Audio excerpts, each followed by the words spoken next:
निर्विवाद और जानकी विवाही जाएगी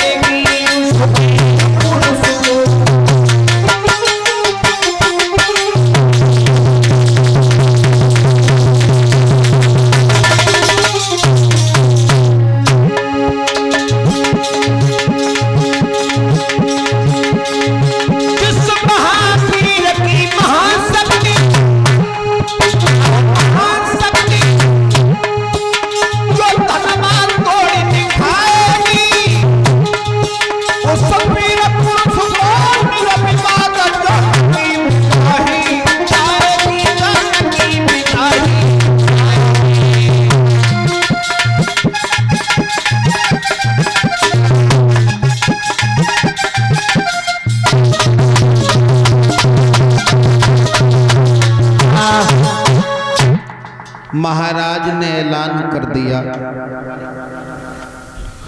जो भी इस धनुष को उठा करके तोड़ देगा उसी के साथ में सीता का विवाह होगा। अब महाराज विवाह के लिए पत्र भेजे गए। पत्र में, चिट्ठी में, खत में, सब में एक ही बात लिख दी कि जो भी इस धनुष को उठा करके तोड़ देगा उसी के साथ में सीता का विवाह होगा। अब देश विदेश के राजा महाराजा उस पत्र को देखते हैं और सीता के साथ में विवाह करने की खुशी में अब चले जनकपुर के लिए। एक पत्र आजमगढ़ में मिल गया मुनि विश्वामित्र को। महाराज एक बात और बताएं, सबके पास में पत्र भेजे महाराज जनक ने, लेकिन अयोध्या में महाराज दशरथ को पत्र नहीं दिया था। दशरथ के आंगन में तो एक नहीं 4 बालक थे, फिर भी पत्र क्यों नहीं दिया? शंका वाली बात है। तो आओ देखें जनक ने अयोध्या में पत्र क्यों नहीं दिया था। कारण एक नहीं 2 है महाराज। ये बताया जाता है कि एक बार महाराज जनक को कुष्ठ रोग हो गया था और ज्योतिषियों ने ये बताया था कि अगर कोई ऐसी पतिव्रता हो जिसे 100 जन्मों तक का याद हो कि मैं 100 जन्मों तक पतिव्रता रही हूं, वो एक लोटा जल लेकर के अगर तुम्हारे शरीर के ऊपर चढ़ा दे तो तुम निरोग हो जाओगे। जब ये पत्र अयोध्या में भेजा गया, महाराज दशरथ ने उस पत्र को देखा तो महाराज ने रानियों से कहा, तो सब रानी पीछे हट गई। कैकेयी ने ये कहा था कि महाराज 99 जन्मों तक की तो मुझे याद है कि मैं पतिव्रता रही हूं, लेकिन एक जन्म की मुझे याद नहीं है। शायद काम नहीं हो पाया तो अयोध्या की नाक नीची हो जाएगी। जब महाराज बेचैन होने लगे तो एक मेहतरानी झाड़ू लगा रही थी। उसने जाकर के पूछा, महाराज आखिर बेचैनी का कारण मैं जान सकती हूँ? तो सब बात बताई कि जनक के यहाँ से पत्र आया है कि अगर कोई 100 जन्मों तक पतिव्रता नारी रही हो तो वो आकर के 1 लोटा जल चढ़ा दे। उसी समय मेहतरानी ने कह दिया, महाराज छोटी छोटी बातों पे तुम भी परेशान हो जाते हो, अरे खबर भेज दो, चिंता मत करो तुम। बस छोटे छोटे काम के लिए हमारी अयोध्या से रानियां नहीं जाती, बस छोटे छोटे काम को तो मेहतरानी बच गई। बोले तुम 100 जन्मों तक पतिव्रता रही हो? बोले हाँ।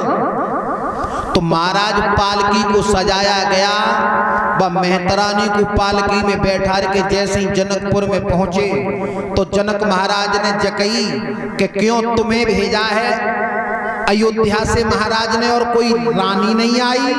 तो वह मेहतरानी ने जे कह दी, सुनो महाराज हमारे यहाँ ऐसे छोटे छोटे कामों के लिए रानी ना मेहतरानी आती है। तो महाराज जनक को वो बात जो कि तो याद ही कि भाई इतने बड़े काम को वो मेहतरानी कर गई, तो ये छोटो सा काम है। और अगर महाराज दशरथ ने कोई मेहतर न कहीं लड़का भेज दे धनुष टूटी गो उन पे तो फिर बात खराब हो जाएगी। पहला कारण तो ये है। और दूसरा कारण सुनो महाराज, ये दशरथ और जनक ये दोनों घनिष्ठ मित्र थे। मित्र उस शिवनाथ एक बात जानतो, मित्रता जब तक निभते है तब तक बड़ा बढ़िया निभते है, और जब मित्रता शत्रुता में बदलती है तो जितनी गहरी मित्रता होते बात 8 गुनी ज्यादा बड़ी शत्रुता आ जाती है। महाराज एक बार जनक जीवनी विद्या सीख करके आए थे। जीवनी विद्या, मरे हुए को जीवित कर देते थे वो। अब आकर के अपने मित्र दशरथ से ये कहा कि हम एक ऐसा मंत्र सीख करके आए हैं कि मरे हुए को जीवित कर देते हैं। तो दशरथ ने जगह कि हमें विश्वास ना है तुम्हारे ऊपर ऐसे। बोले विश्वास नहीं है तो ऐसा करो, ये जंगल में कुछ गायें घास खा रही हैं, इन गायों में से किसी एक गाय को तुम मार दो और मैं उसे जीवित कर दूंगा। और जैसे ही जनक ने ये कही कि तुम गाय को मार दो, गाय को मारने का आदेश दिया, उसी समय उनकी जो जीवनी विद्या थी वो निष्फल हो गई। दशरथ ने गैया मात दी। अब जनक ने खूब मंत्र पढ़े लेकिन वो गैया जिंदा ना है भाई। उसी दिन से जनक में और दशरथ में शत्रुता हो गई। ये कह दिया था दशरथ ने कि जानबूझ करके तुमने मुझे गो हत्या का पाप लगवा दिया, आज के बाद में ना ही मेरी तुम शकल को देखना ना मुझे अपनी दिखाना। ये दूसरा कारण है महाराज। अब क्षमा करें, ये हमारे सामने की बात तो नहीं है, जो भी लिखा है वही बता रहा हूं। अब जैसे ही मुनि विश्वामित्र को पत्र मिला है राम और लक्ष्मण को लेकर के, मुनि विश्वामित्र चले हैं कहां? जनकपुर के लिए। रास्ते में जा रहे थे तो उन्हें एक निर्जन वन मिला, जिस वन में पशु पक्षी भी नजर नहीं आ रहे थे। उसी जगह पर क्या देखा कि एक पत्थर की शिला पड़ी है, स्त्री की आकार की। उसी समय राम ने दोनों हाथ जोड़े जवाब दिया, गुरुदेव ये कौन है? आखिर ये क्यों पड़ी है, ये क्या है? तो मुनि विश्वामित्र कहने लगे तुम नहीं जानते बेटा राम, ये गौतम ऋषि की पत्नी है अहिल्या। अहिल्या बोली अहिल्या ये पत्थर की कैसे हो गई? तो अब देखो राम और लक्ष्मण को मुनि विश्वामित्र ने बिठा लिया एक जगह पे, वो अब समझा रहे हैं सुनो। ये अहिल्या जो थी देखने में बड़ी सुंदर थी, बहुत सुंदर। एक बार इंद्र ने विचार किया कि अहिल्या तो देखने में बड़ी सुंदर है, इनके साथ में छल किया जाए, लेकिन करें क्या? गौतम ऋषि सारी दिन कुटिया में ही रहते हैं, छल कैसे हो? तो अब देखो ये इंद्र जो था ये चंद्रमा के पास में गया और चंद्रमा से जाकर के ये कहा कि भैया तुम हमारा एक काम कर दो। क्या? तो बोले कि तुम मुर्गा बन जाना,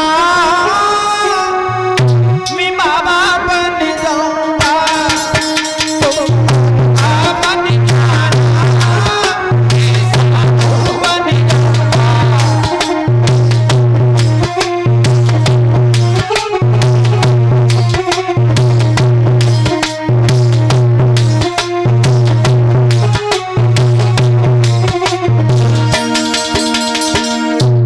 बोले काहे को?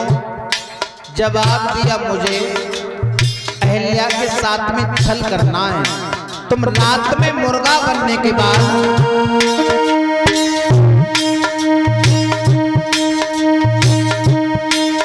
तुम रात समय जाना, आवाज लगा देना, तुम इतना काम करना, मैं घर घुस जाऊं।